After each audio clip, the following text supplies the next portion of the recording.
एक बार की बात है, प्राचीन चीन के एक छोटे से गांव में लाओ नाम का एक बुद्धिमान बूढ़ा भिक्षु रहता था। लाओ पूरे देश में अपनी बुद्धिमत्ता और कठिन से कठिन समस्याओं को सुलझाने की क्षमता के लिए जाने जाते थे। एक दिन एक युवती अपनी समस्या लेकर लाओ के पास गई।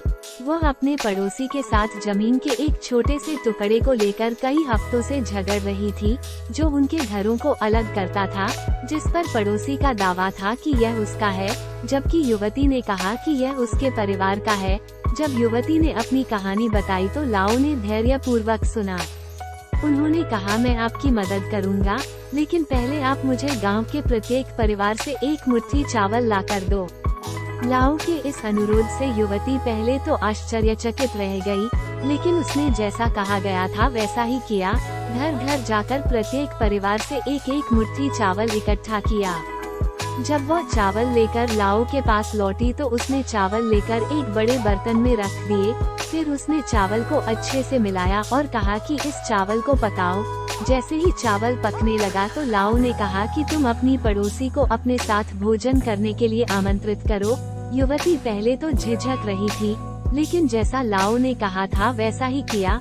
अपने पड़ोसी के घर गई और उसे अपने साथ चावल का भोजन साझा करने के लिए आमंत्रित किया। जब दोनों महिलाएं अपने अपने कटोरे में खाना खाने के लिए बैठीं, तो उन्हें एहसास हुआ कि उनके कटोरे में चावल वास्तव में पूरे गांव के प्रत्येक परिवार के चावल का मिश्रण था।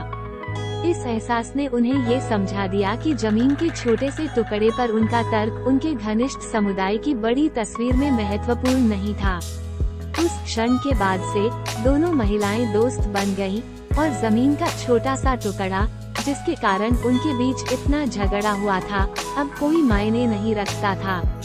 उनकी एकता और गांव के प्रति साझा प्रतिबद्धता का प्रतीक, लाओ ने युवती और उसके पड़ोसी को जो सबक सिखाया वह सरल लेकिन गहरा था, कि संकीर्ण दृष्टिकोण से दुर्गम लगने वाली समस्याओं को अक्सर व्यापक दृष्टिकोण से हल किया जा सकता है।